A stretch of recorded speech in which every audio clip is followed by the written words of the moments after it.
Olá, pessoal! Passando aqui só para lembrar vocês que hoje é o último dia para solicitar o certificado. Ele comprova que você fez o curso e pode ser utilizado como horas complementares para a faculdade.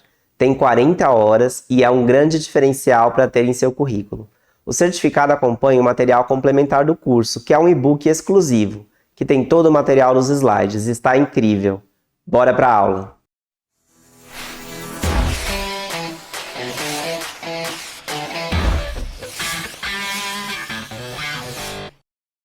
Olá, eu sou Rafael Linhares e essa é a aula 3 sobre fisioterapia neurológica.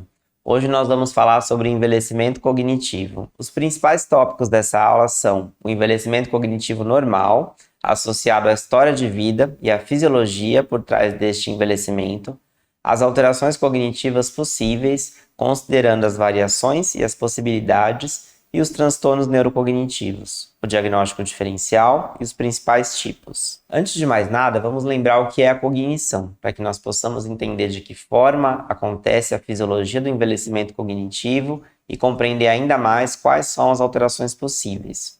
A cognição se refere ao intelectivo. É uma associação de vários domínios, entre eles memória, atenção, orientação, senso crítico, percepção, juízo, comportamento, pensamento, linguagem, comportamento social e funções executivas. Todos esses domínios que eu falei têm a ver com cognição. É muito comum a gente lembrar sempre e pensar no primeiro momento em memória. A pessoa com perda cognitiva tem falha de memória. A memória, e tem vários tipos de memória, é apenas um dos domínios cognitivos que nós vamos falar hoje. O envelhecimento cognitivo normal acontece de forma diferente em cada pessoa, porque tem a ver com a sua história de vida e com as mudanças que vão acompanhando o seu processo de envelhecimento. Quando eu falo de história de vida, eu estou falando das particularidades mesmo, das oportunidades, da individualidade. Então, aonde essa pessoa viveu, com quem ela conviveu, o quanto estudou, tudo isso tem a ver. Qual é a sua personalidade? Tudo isso interfere no repertório cognitivo que nós vamos ter à nossa disposição ao longo da nossa vida.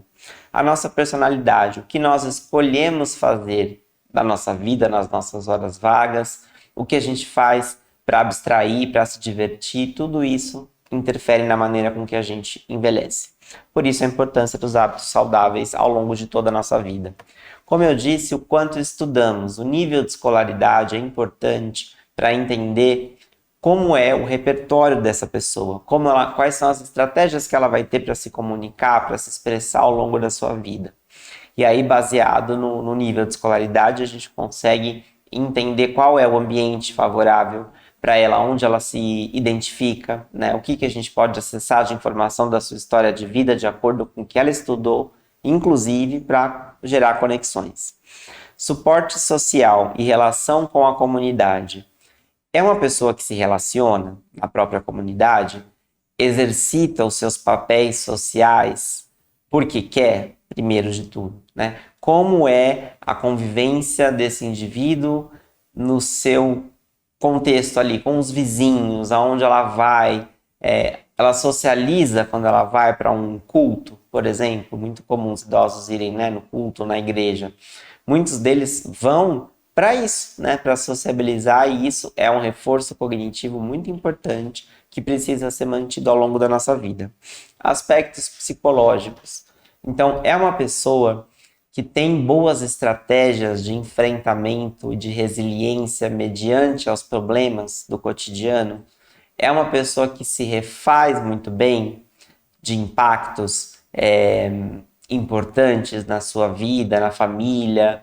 É a resiliência mesmo, né? A capacidade emocional que ela tem de gerenciar a própria vida. Isso interfere também na qualidade do envelhecimento cognitivo.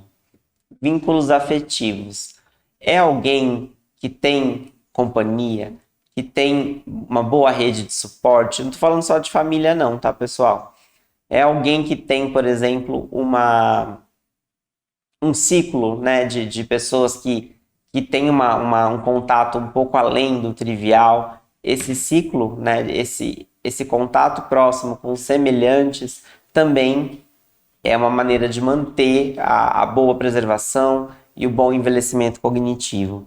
Claro, estilos de vida hábitos, né, relacionados o tabagismo, o consumo de álcool, medicamentos em excesso, nível de estresse, qualidade de sono. Tudo isso hoje também já aparece fortemente na literatura, junto com a felicidade, inclusive, sobre possibilidades, fatores modificáveis para que possamos envelhecer com mais qualidade de vida.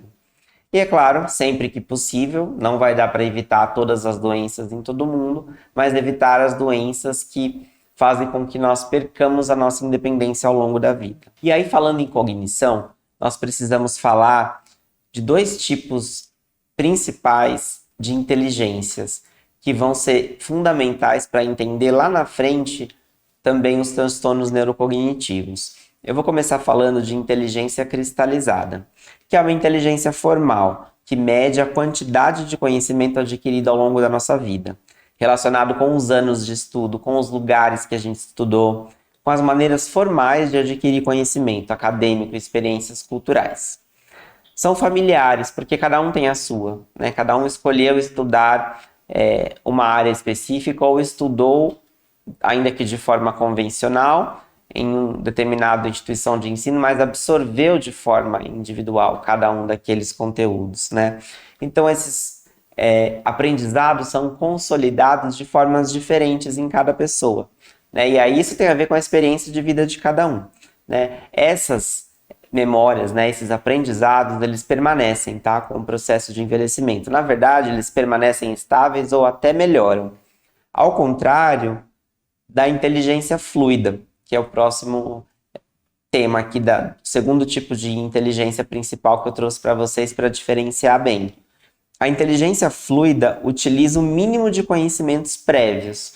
Então não tem a ver com o que a gente aprendeu na escola, na faculdade, por exemplo. E sim a necessidade de adaptação ao novo, mediante as situações práticas, o inesperado, aquilo que simplesmente surge. É a habilidade do indivíduo processar e aprender novas informações interagindo com o ambiente sem perder a oportunidade de fazer aquilo que é adequado. Eu vou dar um exemplo bem prático. Sabe o borogodó que a gente precisa ter para se sair bem numa situação inesperada? Quando eu viajei com os meus pais, eles não tinham o hábito de viajar para fora do Brasil, foi a primeira vez. Quando a gente chegou lá no aeroporto, eles ficaram meio atrapalhados. Vai para cá, vai para lá, fala inglês agora, não escutou, mas eles deram um jeito. Eu não precisei interferir. Isso aconteceu porque a capacidade fluida, a inteligência fluida dos meus pais, que já são 60 a mais, dentro daquele contexto que não tinha a ver com eles, não estava adaptado. Então, é esperado a lentificação, eles já são idosos, né? Então eles demoraram ali, mas se viraram. Minha mãe perguntou, meu pai não escutou, mas foi fazendo o que as outras pessoas estavam fazendo e chegaram lá.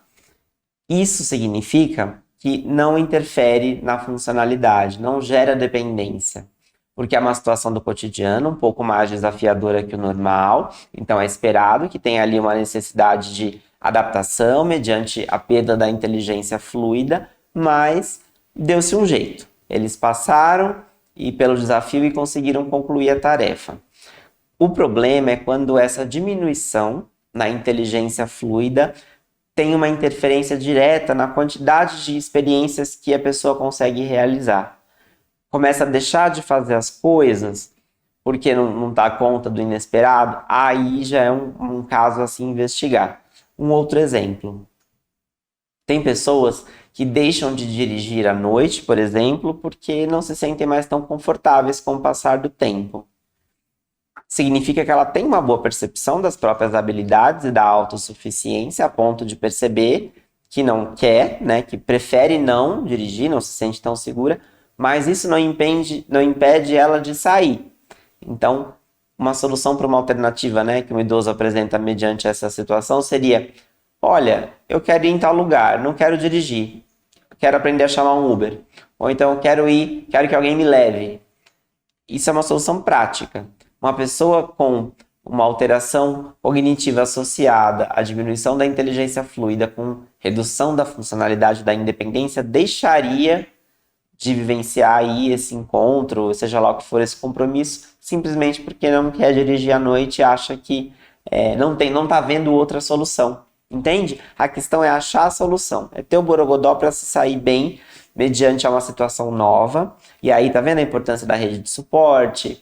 Não adianta só falar, pega um Uber. Tem que ter alguém ali, né, para ensinar e para tornar essa acessibilidade de fato acessível, né, para todas as pessoas. Então, acho que essa reflexão ficou bem lúdica para entender a diferença. Com o envelhecimento, pessoal, além dessas afirmativas de que a inteligência cristalizada se mantém ou melhora e a inteligência fluida precisa de adaptações, a gente tem que entender isso um pouco melhor. Então, vamos se aprofundar um pouco. A gente, como eu disse, né, esperado que os idosos mantenham as habilidades cristalizadas, né? Por exemplo, as lembranças de histórias, fatos antigos, mas apresentem um declínio aí no borogodó, que é a inteligência fluida, essa dificuldade mediante as situações novas. A redução dessa fluidez para lidar com as situações que exige, essa é a palavra que eu queria lembrar, desenvoltura, mediante aos desafios imprevistos, não deve ser um impeditivo, como eu falei no caso da pessoa que quer sair à noite. É esperado uma dificuldade, mas a resolução de problemas tem que acontecer, em situações não planejadas, inclusive. Requer um gasto energético um pouco maior, tá? Mas o idoso dá conta, ele se vira e realiza com adaptações. É correto afirmar que, mediante o processo de envelhecimento, estamos constantemente nos adaptando às demandas do processo. Outras mudanças cognitivas do processo de envelhecimento que a gente precisa reforçar aqui, que é normal e todo mundo vai ter, é com relação à velocidade, né? Existe uma lentidão para as funções cognitivas, executivas e motoras em todo o sistema nervoso central. Então, todo mundo vai ficar um pouco mais lento, né, para raciocinar com o avançar da idade, a partir dessa década de vida.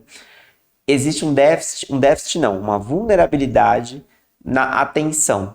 Então, a seletividade da atenção diminui, o foco da atenção diminui e a divisão para fazer as tarefas diminui. Por exemplo, a seletividade da atenção, agora eu estou totalmente focado aqui na câmera conversando com vocês, mas eu estou escutando o que está acontecendo no ambiente e a minha atenção está dividida. Eu estou aqui, sei lá, 80% com vocês e 20% percebendo o ambiente, atento aqui, se alguma coisa acontecer eu preciso reagir. Isso é seletividade de atenção.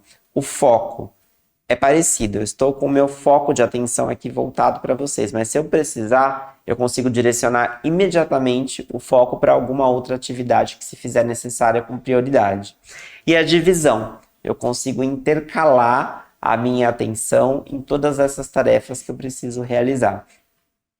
Esses são alguns dos tipos que mais sofrem com o processo de envelhecimento relacionado à atenção. Memória, né? E aí na memória a gente tem a redução para as respostas, né? A precisão no acesso às lembranças, o acesso à informação é um pouco mais lento, mas a gente consegue fazer, se não houver nenhuma alteração cognitiva grave. A linguagem, né, muito presente, as habilidades cristalizadas e fluidas reduzidas para nomeação de fluência verbal. Sabe aquela coisa, aquele idoso que fala, eu tô com a palavra na ponta da língua, e aí não vem a palavra? Ou então que vai chamar um filho e chama todos, deixa aquele filho por último? Isso é uma característica muito pontual do envelhecimento relacionado à diminuição da eficácia da linguagem. Tá? E a gente tem, todos teremos, tá? Então todo mundo vai ficar com a palavra na ponta da língua, mas a palavra vai vir. Todo mundo vai falar o nome de todos os irmãos antes de acertar, mas a gente vai chegar lá. Isso quer dizer que a gente está envelhecendo e isso é normal, tá, pessoal? Habilidades específicas relacionadas ao viso construtivo para criar um todo coerente. O que isso quer dizer? A abstração de juntar as informações e de ir relacionando uma coisa com a outra, com o processo de envelhecimento, pode estar alterada também. Por exemplo, talvez ao olhar uma placa de trânsito, daquelas que a gente não vê sempre na rua, quando eu tiver 80 anos, eu tenha que fazer uma força um pouco maior para lembrar que aquela placa de trânsito tem a ver com aquela estrada, que não é um lugar que eu circulo sempre. E aí, aquela placa aqui do canguru, sabe? Que é cuidar dos animais, né, na pista. Não é uma coisa que eu vejo todo dia aqui, na cidade. Eu sou de São Paulo.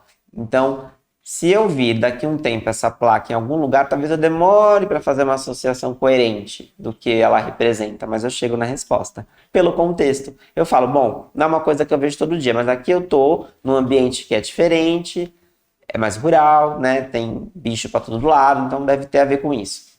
Isso é a adaptação do processo de envelhecimento. E o visoespacial também é mais preservado para reconhecimento de objetos familiares. Justamente o contrário, né? A gente tem a preservação da memória afetiva, por exemplo, de eu olhar para um objeto da minha casa e saber que aquele objeto veio da minha casa. Fizemos uma intervenção recentemente com idosos no residencial, inclusive com alterações cognitivas, onde a família trouxe um objeto que era muito típico, né, da casa deles e colocamos ali à disposição no ambiente da moradia coletiva, no meio do caminho onde eles passam, para ver se eles reconheciam. E mesmo idosos com alterações cognitivas graves pararam em frente ao objeto e mesmo sem saber, né, como eu disse aqui anteriormente, fazer o viso construtivo coerente, olhou e se reconheceu, mesmo que não tenha falado, outros falaram, isso aqui é da minha casa, o que está fazendo aqui? Então, quanto mais estímulos, inclusive, nós proporcionarmos para pessoas que já têm o declínio relacionado com a idade, mais chances de manter ativas essas conexões tão importantes e evitar aí a perda cognitiva. A função executiva relacionada ao automonitoramento, ao planejamento, organização, a argumentação, a abstração e a flexibilidade mental. A função executiva é um dos principais domínios cognitivos e são muitas atribuições, então aqui eu trouxe as principais. O automonitoramento relacionado ao gerenciamento mesmo, né, daquilo que se quer executar, o planejamento, se consegue, né, planejar a melhor maneira, com menos gasto de energia, com mais segurança de realizar uma atividade, a organização, né, eu vou fazer isso, depois eu vou fazer aquilo, depois eu vou parar, porque aí eu vou ficar muito cansado, tudo isso tem a ver, né, com a função executiva também, a argumentação do porquê fazer as coisas, do porquê não fazer, a abstração também de isso aqui não é importante agora, mas daqui a pouco eu preciso lembrar para retomar. E a flexibilidade mental para fazer tudo isso ao mesmo tempo, né? Isso é um pouco do que a função executiva faz e que precisa ser treinado, que vai ter adaptações com o passar do tempo, mas que é perfeitamente normal. Memória e aprendizado. Especificamente sobre isso, né? Porque é muito comum, né? Para falar de cognição, vem muito na prática clínica, a gente recebe muitas dúvidas, né? Questionamentos sobre a manutenção de memória ao longo da vida. Então é importante diferenciar primeiro armazenamento e experiências. O armazenamento tem a ver com a memorização, né? Envolve você guardar essas informações e evocar essa informação quando for registrada, quando ela estiver registrada e guardada numa caixinha dentro do seu inconsciente. A aquisição de novas memórias é considerado um aprendizado. Então, para ter memórias, a gente precisa ter aprendizado. E as experiências? Não há memória sem aprendizado, fato. E não há aprendizado sem experiências. Para consolidar uma memória, eu preciso que o aprendizado tenha gerado uma experiência. Aliás, que a experiência tenha gerado um aprendizado. E o aprendizado cognitivo de memória acontece por repetição do estímulo em um contexto familiar. É um processo individual. É por isso que, por exemplo, quanto mais a gente treina uma habilidade, melhor a gente fica naquela habilidade. Desde que aquela habilidade faça sentido e que você tenha escolhido, né, realizar aquela habilidade, seja porque você quer, porque você ama ou porque você precisa. Por exemplo, eu aprendi a falar inglês porque eu precisava, não gostava de estudar inglês, meu desempenho é 1. Depois que eu vi a importância do inglês para o meu trabalho e quanto eu precisava para, inclusive, crescer profissionalmente, eu vi que era importante muito mais do que naquela época que eu era criança. E aí meu aprendizado foi muito maior, mesmo em fase adulta, porque fazia sentido para mim agora o inglês muito mais do que fazia quando eu era criança, quando eu estava fazendo porque tinha que fazer. Então, isso também, mesmo a plasticidade de aprendizado na infância sendo muito mais fácil, né? A gente é uma esponja quando é criança, aprende tudo, absorve tudo do que na fase adulta quando eu fiz. Então, particularidades, inclusive, relacionado à nossa fase, nossa faixa etária, também tem a ver com a consolidação da cognição. Aqui eu trago aqui Agora eu trago aqui algumas outras perdas, né, perda não, gente, vulnerabilidade de cognição relacionada com a idade, que é normal e que a gente precisa saber que a gente vai ter e os pacientes que a gente trata também têm. Tempo de reação. O que quer dizer isso? Raciocínio lento. Eles vão ser mais devagares com o avançar da idade, todos, cada um no seu ritmo, mas não vai ser como era antes. Rebaixamento da capacidade atencional. Todos aqueles tipos de atividade atencional que eu falei vão reduzir. Então tem gente que vai conseguir manter o foco, aqui olhar para tudo. Vai ter gente que vai se perder, vai ter gente que vai ficar com a palavra na ponta da língua. Tudo isso na capacidade, no rebaixamento da capacidade atencional tem a ver com o que você exercita mais. Eu, agora que comecei a dar essas aulas digitais, né, eu tenho que exercitar esse foco. Eu estou aqui, mas estou prestando atenção em tudo. Em algum momento isso pode ficar prejudicado, mas é menos provável que essa atenção que eu executei por tanto tempo tenha um déficit do que, por exemplo, o hiperfoco, né? Eu estou 100% numa atividade por muito tempo, sei lá, fazendo um projeto, por exemplo, ali no computador. Não perco o foco de jeito nenhum. Isso é uma coisa que eu normalmente não faço. Eu faço muitas coisas ao mesmo tempo. Então, essa habilidade atencional, com certeza, vai ser uma que eu vou ter que treinar mais vezes quando eu for mais maduro. A dificuldade da abstração e de concretizar, como eu falei, também vai ser adaptada ao longo do tempo. Vou precisar de mais pistas visuais para chegar na resposta que eu preciso e concretizar o todo coerente. Mas aí o ambiente está aí para me ajudar. A preservação, aqui, agora sim, a nomeação da palavra na ponta da língua. Tudo depende do seu repertório, isso depende também do seu nível de escolaridade.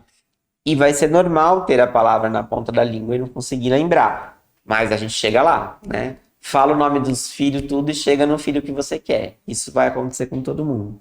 Preservação da memória semântica e falha da memória ocasional e episódica. Aquilo que é comum, né, que todo mundo vivenciou, vou dar um exemplo. Atentado terrorista. Todo mundo lembra exatamente o que foi, quando foi, das Torres Gêmeas lá dos Estados Unidos. A gente fala, já muda até, porque a gente lembra do que aconteceu. Quem vivenciou tem essa memória gravada. Agora, alguma coisa que aconteceu no casamento do meu irmão, que foi uma coisa muito pontual, aquilo ali é mais fácil de esquecer, não está tão consolidado. É ocasional, né? Aquilo lá que é uma memória só minha, né? Isso pode ser mais afetado com o processo de envelhecimento. Agora, 11 de setembro, a gente vai lembrar para sempre, né? Ainda que não com os detalhes, né, de quem vivenciou, mas aquilo foi consolidado em um outro lugar. Mas então, o que é normal, afinal de contas, em envelhecimento cognitivo? Normal é a queixa de cognição, que é comum, mas não é normal evoluir para dependência. Eventualmente vai ser preciso adaptar. Como eu falei, não dá para ir, né? Não se sente seguro, chama o Uber ou ensina a chamar, mas não deixar de decidir, de interagir e de participar, de realizar as coisas, porque a gente percebe que precisa fazer um pouco mais do que fazia antes. Esse planejamento, super importante. Por exemplo, com o passar do tempo, algumas pessoas vivenciam também déficit de mobilidade relacionado às próprias comorbidades das suas doenças de base, sejam elas quais forem. Então, se eu sei que com 70 eu tive algum problema de mobilidade, ando com um dispositivo de marcha, por exemplo, e aí eu sei que eu tenho que chegar num compromisso às 8 horas, eu ando mais devagar, porque eu tenho, né, um déficit de mobilidade, eu tenho que colocar isso na rota. Né, eu vou chegar no horário que eu tenho que chegar, tendo calculado e programado isso, né? Já que eu ando mais devagar, tem que, se chegar lá e não tiver ninguém para me ajudar, sabe esses detalhes? Isso tem a ver com um cognitivo preservado, que prevê, né? Que conhece o seu meio, que faz a junção do todo coerente, tem uma boa percepção de autoeficácia e sabe o que precisa fazer para concluir, né? Então, eventualmente será preciso adaptar, mas não deixo de fazer. Exemplo, boa, acabei dando esse exemplo antes. Quando o idoso tem a percepção que dirigir à noite tornou-se um desafio e ele decide buscar outras alternativas. A família deve contribuir, isso é importante, com supervisão, né? ajudar ali ele a conseguir fazer e não fazer por ele. Né? O que a família pode fazer? Apoiadores externos, alarmes, lembretes, mas não estimular a dependência antes da hora. Então, quer chamar um Uber? Tá aqui, aprende a fazer, clica ali, eu vou te ensinando. Né? A gente tem a mania, infelizmente, não é por mal, mas a gente tem o hábito, e é por conta da correria, impaciência, de falar que deixa que eu faço, deixa que eu chamo. Quando você faz isso, você está privando a experiência e o trajeto de aprendizado que essa pessoa precisa para consolidar essa memória num lugar que ela não vai precisar de você da próxima vez.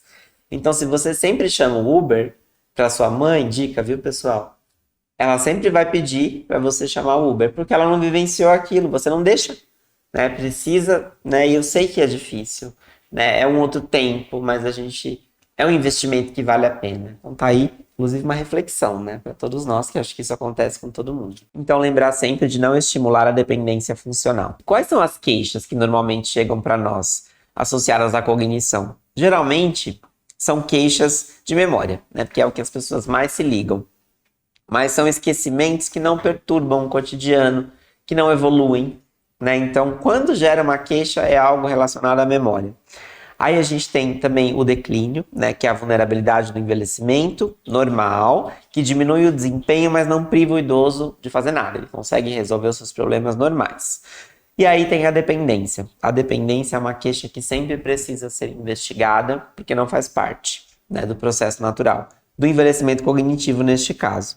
Né? O processo de envelhecimento cognitivo normal não causa perda de autonomia e nem da independência. Então, se há perda de autonomia para tomada de decisões importantes por falta de bom discernimento, ou então uma limitação da independência por conta de perda cognitiva, precisa ser investigado em profundidade.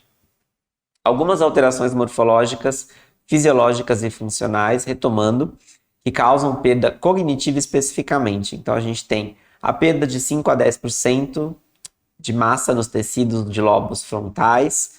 A função executiva, que também está no lobo frontal, está reduzida para a capacidade atencional, controle de impulsos e capacidade de planejamento e motivação. Olha que interessante.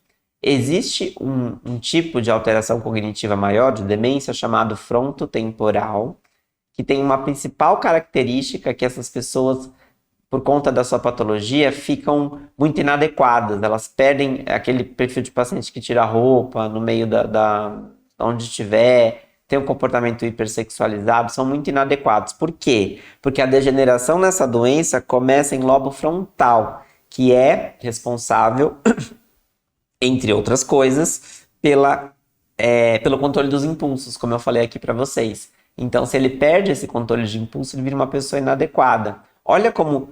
Aqui eu tô falando de doença, agora voltando a falar do que é normal. Olha como o porquê, às vezes, a gente mesmo, tá? Não tô me excluindo, não. Na família, fala, nossa, agora tá ficando velho, ficou sem noção. Né? Tá fazendo uma coisa que nunca fez antes. Gente, ninguém fica sem noção, tá? Agora você já sabe que existe uma redução na função executiva do lobo frontal, que faz com que o controle de impulsos esteja reduzido. Isso não é patológico, isso é perfeitamente normal, quase libertador. Então, algumas pessoas fazem coisas que não fizeram nunca antes, não é porque está ficando gagá, né, como as pessoas dizem, é porque faz parte do processo de envelhecimento. Todos vivenciaremos essas alterações cognitivas do envelhecimento, pessoal. Só não vai ficar velho quem morrer. A reserva cognitiva varia, né, individualmente, então o quanto você economizou em cognição, ou seja, preservou, plantou, quanto você leu, vivenciou coisas diferentes dentro daquelas características que eu falei no começo da aula, é o que a gente vai ter para usar ao longo da vida durante a nossa trajetória de vida. Houve investimento em cognição? Será? A reserva é a economia que a gente fez. Existe instrumentação científica validada, indicada para fazer rastreio cognitivo. Nós, fisioterapeutas, não fazemos diagnóstico de transtornos cognitivos. Pelo contrário, a gente faz rastreio para entender a cognição de forma geral daquele paciente, para fazer a fisioterapia e também, caso o rastreio seja indicativo de uma suspeita de alguma alteração, encaminhar e indicar para outros profissionais não fisioterapeutas, de preferência médico, neuropsicólogo, que podem fazer o diagnóstico das alterações de fato. Então a gente precisa fazer os rastreios para entender em tempo, para encaminhar logo, né? Quanto mais cedo as pessoas tiverem os diagnósticos, melhor, mais qualidade de vida. Para utilizar, né, de novo esses instrumentos com esses outros profissionais, para entender ali qual é o tipo de perda cognitiva que ela está apresentando, para ver se de fato é uma questão patológica ou se precisa investigar em profundidade. Qualquer profissional pode aplicar as escalas de rastreio? Sim, em caráter de rastreio, qualquer profissional, mas a avaliação dos resultados e a interpretação deles para fazer um diagnóstico depende da equipe médica e neuropsicóloga. Aqui alguns dos instrumentos mais utilizados, tá, pessoal? Para fazer o rastreio. A gente tem o Mini-Mental, mini exame do estado mental, muito utilizado nos estudos de uma forma geral, acho que é o instrumento mais utilizado, mas ele tem uma acurácia limitada para pessoas com declínio cognitivo leve, ou seja, elas meio que driblam. As pessoas que têm uma alteração muito discreta acabam passando, às vezes, dando um falso positivo para não suspeita, né, de transtorno neurocognitivo no Mini-Mental. Então a gente tem que estar atento, principalmente a pessoas ali com um nível de escolaridade muito alto, ou então pessoas que estão acostumadas a fazer o teste, já fizeram várias vezes, ou que têm um declínio muito leve, talvez seja interessante aplicar outro instrumento. MoCA, que é altamente recomendado, já foi validado para o nosso idioma também. O teste do relógio, né, geralmente é feito mais por neuropsicólogo, a gente realiza para rastreio também, mas ele é um teste neuropsicológico bem complexo, demora muito para fazer, então não é muito prático para a gente aplicar na nossa prática clínica. E fluência verbal, né, que avalia mais a categoria semântica da memória mesmo. Pessoal, esses instrumentos são para a gente saber que existem e utilizar quando houver a indicação. A gente não aplica rastreio para quem já tem diagnóstico. Primeira fala super importante. Então, assim, eu não vou aplicar nenhum desses testes para quem tem diagnóstico de Alzheimer, sendo que o rastreio é para rastrear. Eu estou investigando se existe a possibilidade da pessoa ter. Se eu sei que ela tem, eu não aplico o rastreio. Na aula de Alzheimer, a gente vai falar quais são, né, os testes necessários fazer com essas pessoas, particularmente. Então, esses instrumentos estão disponíveis para nós, podemos utilizar com os nossos pacientes. Eu recomendo um instrumento novo, que já está validado para o nosso idioma desde 2016, que é o 10CS. Point Cognitive Screener. É um teste ultra rápido de rastreio cognitivo, já validado, como eu falei, e que avalia domínios que todos os outros testes avaliam também. Só que aqui é tudo num último teste, ele é bem mais rápido. E ele também faz a elaboração do resultado de acordo com o grau de escolaridade, que é o mais indicado. Então eu sugiro fortemente que hoje, para rastreio, vocês utilizem o 10CS, que é muito mais prático para nós, que quando avaliamos o idoso não é só cognição, né? Então a gente precisa de agilidade. E também para não deixar essas avaliações tão extensas, né? Agora vamos falar de alterações cognitivas possíveis, né? Aquelas que não fazem parte do processo de envelhecimento natural e os transtornos neurocognitivos, que são as demências. A gente tem aqui um grupo de alterações cognitivas possíveis, e aí eu vou explicar um pouco do contexto de cada uma delas para vocês. A gente tem o envelhecimento cognitivo, que é normal, né? Então vamos partir do que é normal. São mudanças consideradas normais para a faixa etária, para o idoso, para o contexto dele. O comprometimento cognitivo leve, que são falhas em um domínio isolado, mas que não configura incapacidade, mas que é um declínio de fato, não é apenas uma vulnerabilidade. E a demência, que agora chama-se transtorno neurocognitivo maior, manifesta um déficit significativo que piora com o tempo, então progressivo, e que evolui para a dependência. E aí tem outras condições também que podem afetar a cognição das pessoas, e a gente precisa saber que elas existem, porque nem tudo é Alzheimer, né? Não é só, ou é lúcido ou não é. Não, tem vários intermediários ali e outras situações que podem afetar. O delírio, né, que é um comprometimento agudo de horas e dias, onde a cognição está afetada, a pessoa pode ficar aparentemente muito confusa, mas é por conta de um processo infeccioso, por causa de um fecaloma, por exemplo, né? Quando cessa ali o evento estressor que está causando o delírio, a pessoa volta ao normal, tá? Então a cognição ficou afetada por pouco tempo, por conta de um evento que foi solucionado e a pessoa voltou ao normal. o transtorno do desenvolvimento intelectual, que não é uma doença neurodegenerativa, mas é um déficit de nascença, né? Algumas pessoas têm o transtorno do desenvolvimento intelectual e têm um funcionamento geral do sistema abaixo da média. Então não quer dizer que ela tem uma demência, quer dizer que ela sempre foi assim. Então a gente tem que saber o que esperar desse sistema envelhecendo também nessas condições. Esquizofrenia, né, possui um prognóstico de declínio também de funções executivas precocemente, mas é uma doença psiquiátrica, então não é uma doença neurodegenerativa, tem tratamento, inclusive. Depressão ou transtorno depressivo maior, ou pseudodemência também, é conhecido como pseudodemência, porque às vezes a depressão evolui para demência, pessoal. Ou existe uma concomitante, tanto com depressão quanto demência, né? Praticamente ao mesmo tempo. O tratamento é bem complexo, porque quando o paciente tem demência avançada, não responde, né? Não tem como dar o feedback para o profissional. E aí existem instrumentos de avaliação bem para todos os profissionais, mas especialmente psicólogos, bem complexos, né? Para conseguir trabalhar essas pessoas em terapia. O envelhecimento cognitivo normal, né? Que faz parte da idade, como eu falei, e outras complicações, condições que podem ser várias. A gente tem hidrocefalia, sintomas neurológicos adicionais, hipovitaminose, toxicidade por medicamentos, HIV, doenças priônicas, né, que são, algumas pessoas, alguns autores chamam de demências priônicas. São tão raras, mas são condições que estão presentes na nossa prática clínica também, por isso eu coloquei na aula para vocês. São pacientes com um tipo de demência causado por uma infecção em áreas cerebrais muito importantes. Então, são infecções que não param de acontecer. E aí, por conta desse ciclo, né, de reinfecção cerebral constante, eles têm declínio cognitivo muito rapidamente. Então, é algo atípico. Não é bem uma demência, né, porque não é neurodegenerativo, uma vez que é agudo, está sempre acontecendo ali o processo infeccioso, mas é um prognóstico bem reservado também. E entra em condições múltiplas porque afeta a cognição, mesmo que de forma diferente, né? E aí a gente tem, de fato, os transtornos neurocognitivos maiores, né?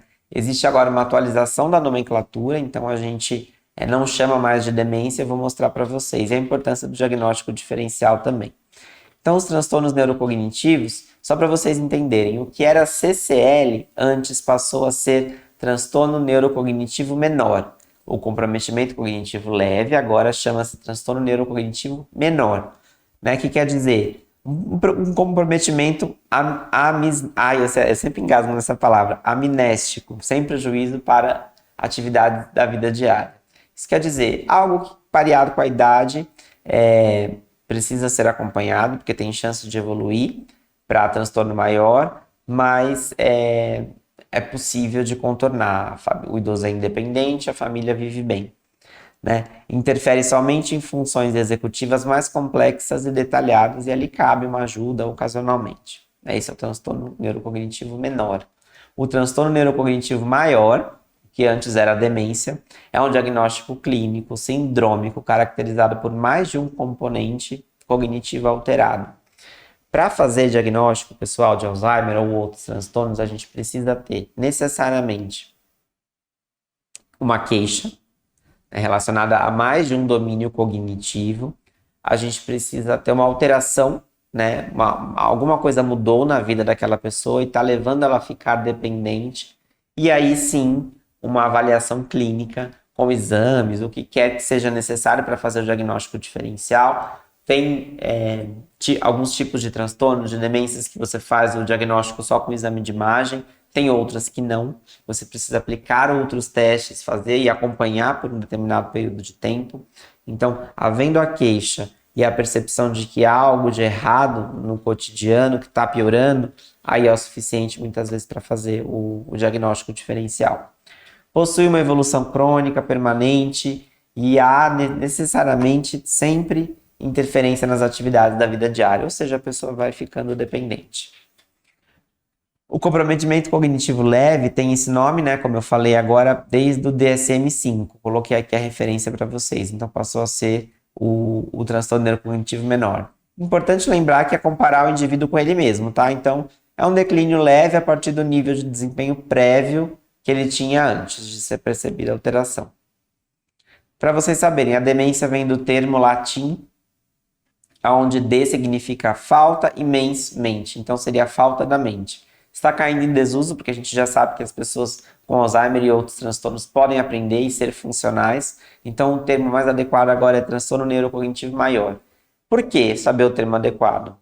Por que não? Né? Primeiro de tudo, para a gente saber se comunicar de forma adequada. E segundo, porque tem estudos também falando do impacto negativo que a palavra demência tem na vida das pessoas. Então a gente precisa utilizar a nomenclatura mais adequada e mais acolhedora. O diagnóstico de transtorno neurocognitivo tem a ver com história, exame físico, como eu falei, diagnóstico baseado em rastreio e rastreio precoce, inclusive de problemas. História clínica, né, das funções cognitivas que estão alteradas, quando começou e como está evoluindo, exames laboratoriais e testes neuropsicológicos quando recomendado. O transtorno menor não evolui necessariamente para o maior, mas aumenta as chances, tá? Então é correto afirmar que o menor tem mais chance de evoluir para o maior do que alguém que não tem nenhum tipo de alteração.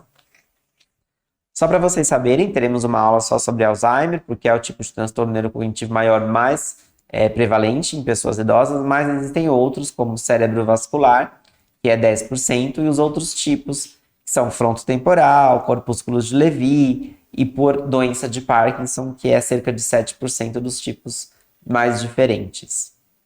Os desafios para pessoas idosas com alterações cognitivas, para quem cuida, é justamente fazer um plano de cuidados que seja individualizado, contextualizando sua história de vida, a oscilação clínica, que considere o rastreio cognitivo realizado e que entenda a compreensão da queixa, que sabe onde isso vai dar para saber o que fazer antes. Identificar as variáveis, né, possíveis, então comorbidades, os aspectos cognitivos isoladamente, aonde está mais afetado, a autopercepção do envelhecimento, super importante para a pessoa, para sabermos como está, a questão da autoeficácia que eu falei, a diversidade, as pessoas são muito diferentes, e como ela se identifica, como ela se enxerga, como quer envelhecer, como ela gosta de ser tratada, até o apelido, tudo isso interfere no envelhecimento cognitivo e no manejo da intervenção no cuidado dessas pessoas. E a afetividade, né? Por mais que a gente não consiga mais entender, a gente consegue interpretar, porque entender é consciente, interpretar nem sempre. Então, se você olha para alguém que é familiar para você, que te traz uma sensação afetiva boa, o cuidado vai ser mais fácil, mesmo que você não consiga expressar que se relaciona bem com aquela pessoa. E a prioridade sempre, né? Manter a maior autonomia e a melhor independência possível pelo maior tempo possível. Isso é a reserva funcional. E para manter reserva funcional, a gente monitora, né? Para não antecipar a dependência, não acontecer um declínio antes da hora, faz adaptações funcionais na rotina das pessoas. Então, como que eu posso melhorar a rotina e o ambiente dessa casa para que esse idoso se movimente aqui por melhor e por mais tempo? E fazer isso constantemente, né? Evitar intercorrências, quedas, hospitalizações, institucionalizações e, consequentemente, óbitos, né? Antes do previsto. A Organização Mundial de Saúde se posicionou sobre o envelhecimento saudável como um processo de desenvolvimento e manutenção da capacidade funcional que possibilite o bem-estar na velhice. Isso não quer dizer que não vamos ter doenças. Isso quer dizer que vamos evitar as doenças que der para evitar e conviver bem com as doenças quando não der para evitar. A humanização da assistência é a forma integral de olhar para a pessoa e não para as suas doenças. Eu acho que essa frase é bacana para a gente fazer o fechamento com reflexão na importância do entendimento de tudo isso para proporcionar um bom envelhecimento cognitivo para nós e também para os nossos pacientes. As referências da aula estão aqui disponíveis. Muito obrigado e até a próxima.